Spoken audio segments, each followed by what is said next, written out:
The Pels had a quiet start to the offseason, but that was only until they decided to make a big deal with a big player.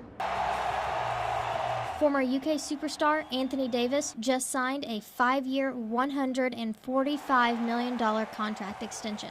This is the most expensive contract in the history of the NBA, and the Pels are glad to see it go to their star forward. Everything that he's ever expressed to me, and really to everybody in our organization, is that he loves New Orleans and excited about prospects for our team. So, we'll see soon enough.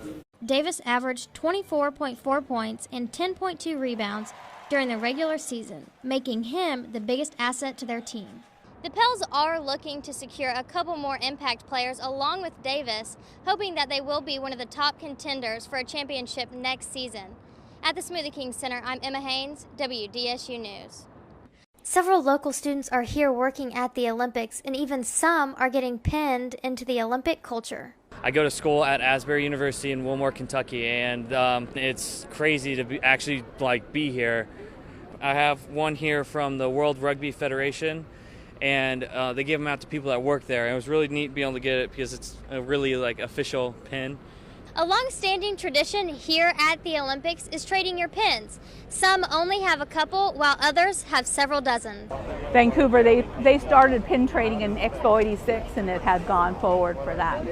I had such a great time there that when the Olympics was coming to Vancouver, I had already bought into it. I thought this was fun, and I would do it. I work in the media section, so everyone has been really nice, and they shared their pins, and we did a little bit of exchange. Every single pin has a story attached to it, so it makes it special for me. After trading several pins ourselves, we were able to find one from the 2012 Olympic Games with LEX 18 and Asbury University on the pin. Reporting here in Rio, I'm Ema Haines, LEX 18 News. Despite being undefeated in the Olympics, the USA men's basketball team isn't getting the approval like they'd hoped for. We're 5-0, but there's people complaining about how we're winning. I've never experienced that, but I mean, that's the type of expectations you have with playing with Team USA. I think we're very confident in our abilities. I think we're confident in our team. And our only objective is to win the gold medal. Although playing in the Olympics might seem like all fun and games, it can be more challenging than what meets the eye. There's some different little rules in the international game that doesn't apply to the college and NBA level, so it's a completely different game. Well, with the NBA game, you can ask questions. You can kind of gain more understanding of, what's allowed and what's really not. But, here is, on one foot, it's hard to communicate with them because they don't all speak English. So, and at the same time, the game is so short, you don't really have time. It's a quick game, so yeah, it's a lot quicker. So it's just not the same give and take that you used to. Former UK superstar DeMarcus Cousins is here in Rio, showcasing his skills, but hasn't forgotten about the Big Blue Nation. Shout out to Big Blue Nation. We're a very talented team in Kentucky, and we had to sacrifice a lot for one another. And one thing that I took from that experience is we genuinely care for one another's success. And I feel that should be the same approach that we take coming into this camp. Reporting in Rio, I'm Ema Haines with Asbury University and LEX 18 News. Here in Brazil, not many people speak English, and even fewer know about our great state of Kentucky. So we decided to come here to Olympic Park to find out what the world thinks about the Bluegrass State. And what country are you guys from? We are from Brazil. We still live in Spain. But I'm from Rio. Do you know anything about Kentucky? Despite Kentucky Fried Chicken. Well, there's lots of farms in Kentucky. Oh my God, it's the Bluegrass State. It's the Kentucky Fried Chicken that I eat sometimes here in Rio. Kentucky Derby, that's horse riding, yes. The Kentucky Derby is supposed to be very nice. Have you heard of Kentucky basketball, maybe? Basketball? I don't know. Washington Wizards. Washington Wizards, so John Wall, he's from Kentucky. Really? Yeah, he played at the University of Kentucky. Nice. No, I just know the fried chicken, I'm sorry. So, as you can see, the world still has a lot to learn about the Commonwealth. But that's really what these games are about, bringing together foreign cultures from all over the world, even our Kentucky culture. Reporting here in Rio, I'm Ema Haines. And I'm Matthew Pertz, LEX 18 News. Thank you. That's all. Back to main studio in Kentucky.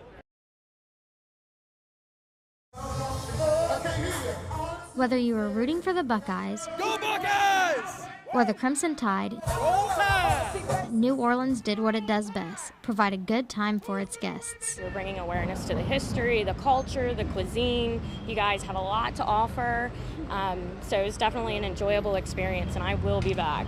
Step in line, ordering food at the register. And maybe when she returns, she'll brave a line like this at Mother's.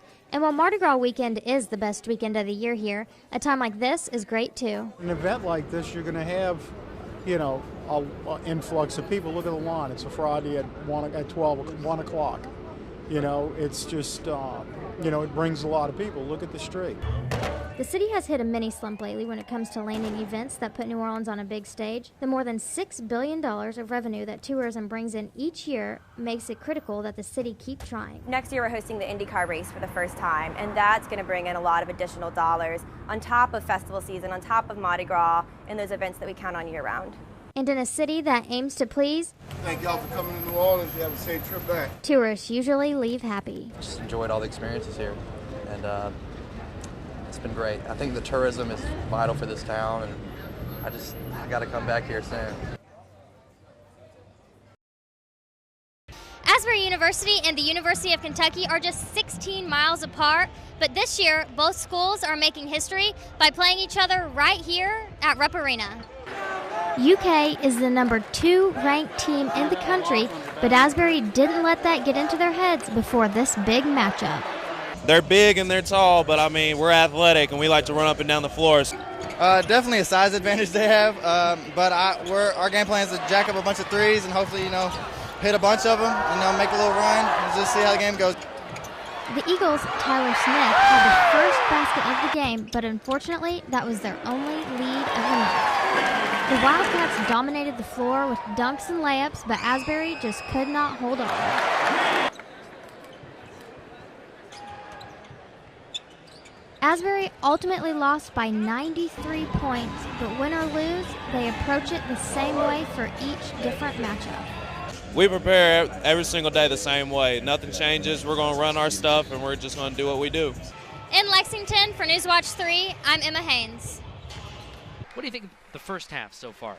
You know, I think the Eagles have done an excellent job at getting their three-pointers to go in. They've really been in sync with that tonight. I think they could have done a little better job on their rebounds. They just kind of shoot the ball, and if it doesn't go in, they get back to the other side. Right. And I think they should have boxed out a little bit more than they did. Yeah, playing strong, following through. That's going to be the big points in this second half. A.J. Lewis talked about how coach was going to most likely say something about their defensive plays out here on the court going into the second half, so I'm anxious to see if we get more blocks and how well we do on defense in the second half.